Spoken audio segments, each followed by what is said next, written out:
여러분 샬롬입니다. 수요일 아침에 또 주시는 말씀과 함께 여러분을 만나게 돼서 참 좋습니다. 오늘 시편 말씀 40편입니다.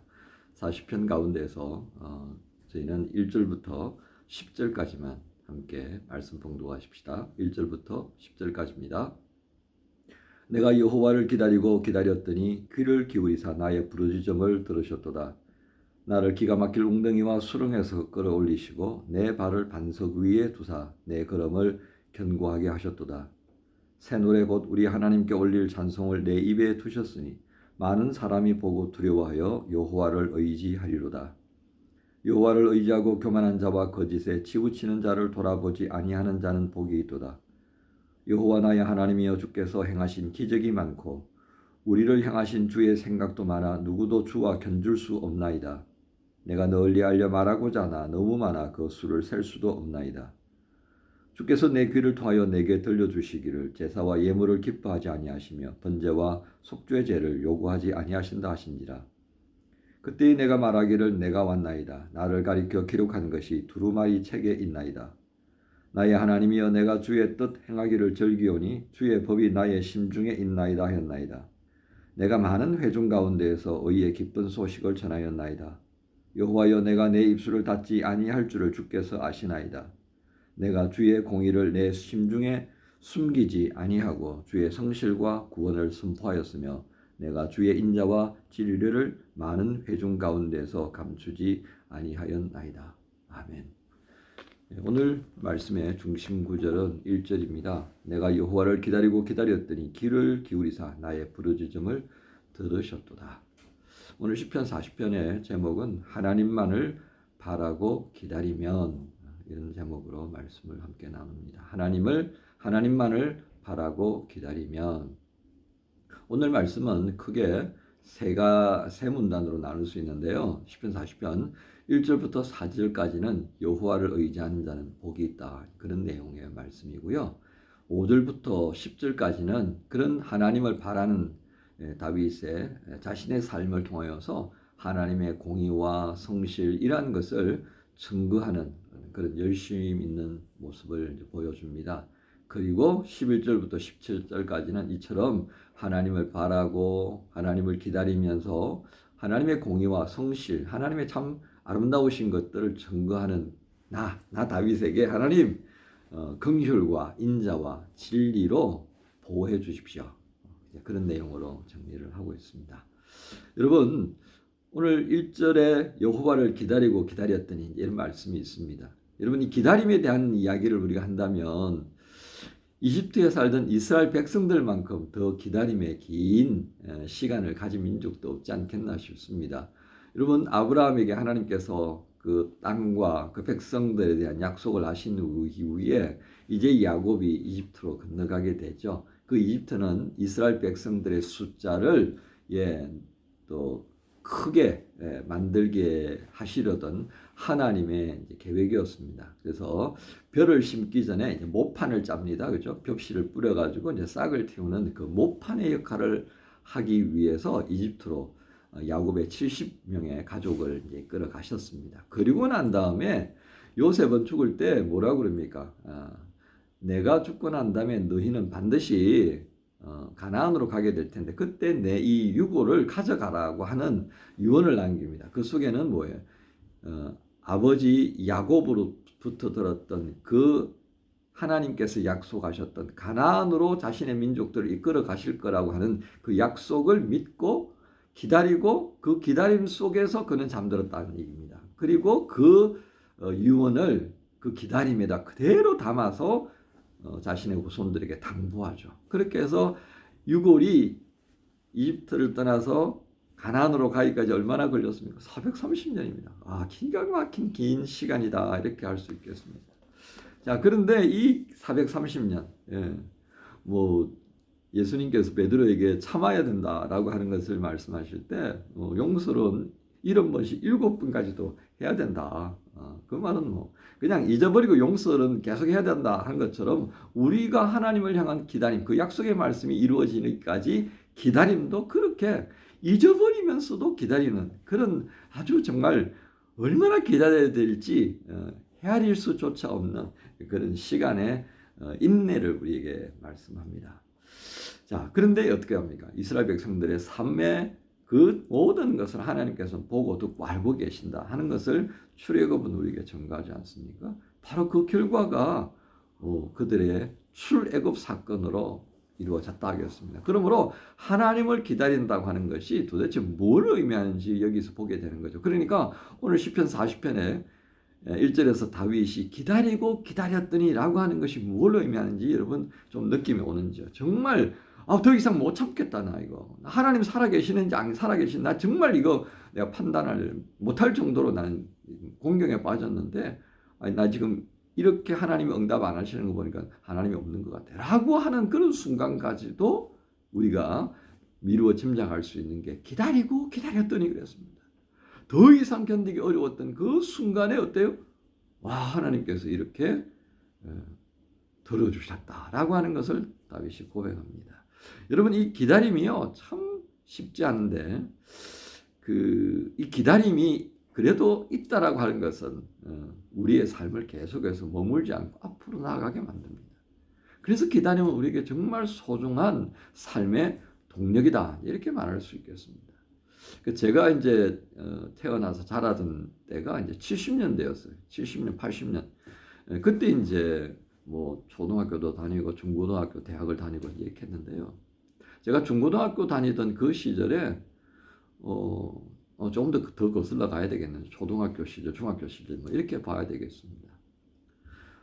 그 당시에 소위 말 70년대죠. 수많은 방직 공장들이 있었는데 그 방직 공장에 일하는 이들이 누구였냐면 중고등학교에 가야 할 시골의 어린 여자아이들이었습니다.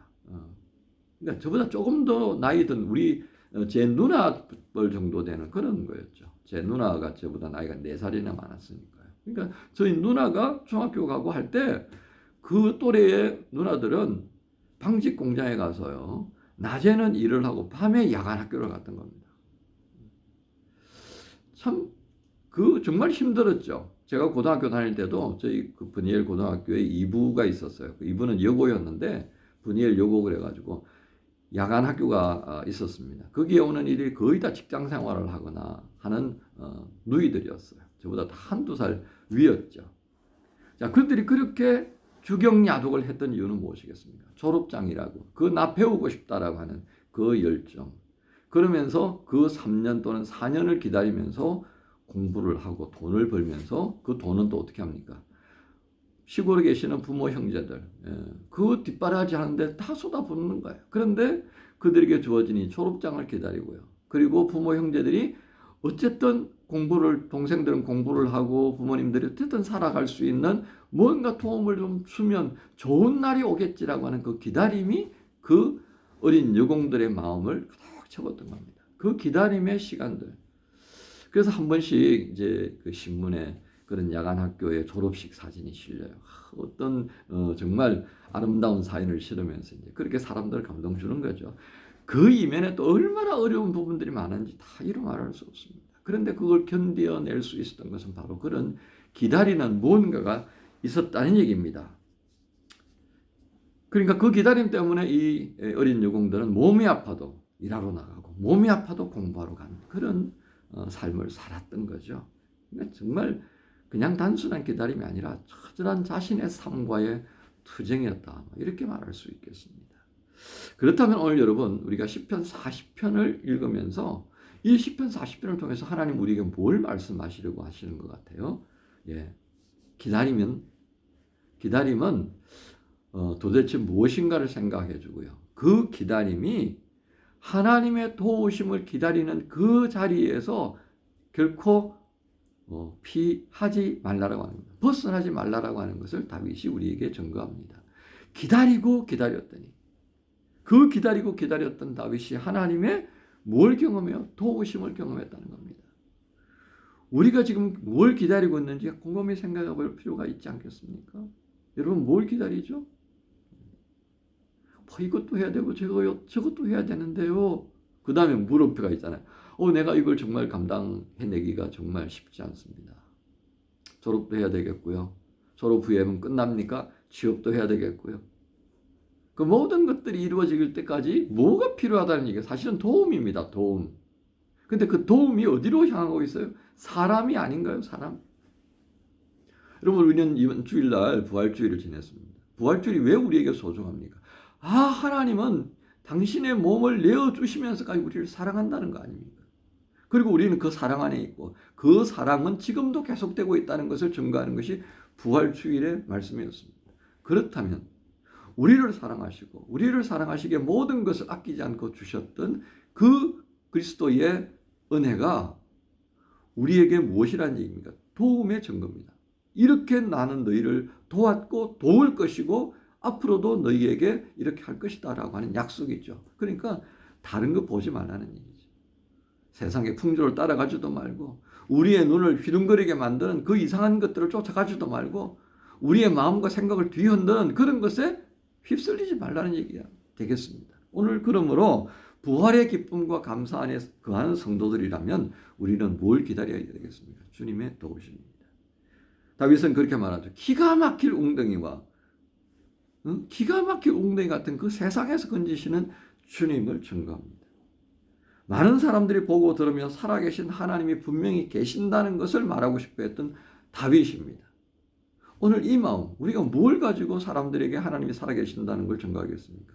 나를 도우시는 하나님을 보라, 바로 이것 아니겠습니까? 그 도우시는 하나님을 기다리고 또 기다리는 오늘 그 삶 중에 맞이하는 수요일이 되었으면 참 좋겠다라고 하는 것이 이 다윗을 통해 우리에게 말씀하시는 하나님의 마음입니다. 사랑하는 지체 여러분, 오늘 수요일을 시작하면서 어떻게 해요? 다윗을 통해 말씀하시는 기다리고 기다렸더니 하나님께서 나의 부르짖음을 들으셨도다. 이 고백이 다윗뿐만 아니라 저와 여러분 모두에게 주어지는 고백이 되기를 소망합니다. 주님 감사합니다. 기가 막힐 웅덩이 같은 이 세상에서 도우시는 하나님을 만난 다윗이 고백하는 그 감격적인 고백이 우리 모두의 고백이 되기를 원합니다. 그로 인하여서 참으로 우리가 기다리고 기다려야 될 것은 바로 주님의 도움뿐이라는 것을 또 한 번 모든 세상 사람들에게 증거할 수 있는 그런 복된 기회가 우리에게 날마다 더하게 하여 주옵소서. 감사합니다. 예수님 이름으로 기도합니다. 아멘. 찬송하세 주님 부활했네 그 무덤의 권세가 깨뜨렸네 찬송하고 전파하세 대속하신 주님 할렐루야 찬송하세 다시 사셨도다 기뻐 찬송하세 밝은 빛이 왔네 그 어둠의 권세가 이기셨네 찬송하고 전파하세 대속하신 주님 할렐루야 찬송하세 다시 사셨도다 기뻐 찬송하세 주님 피를 흘려 그 속량할 값을 다 치르셨네 찬송하고 전파하세 대속하신 주님 할렐루야 찬송하세 다시 사셨도다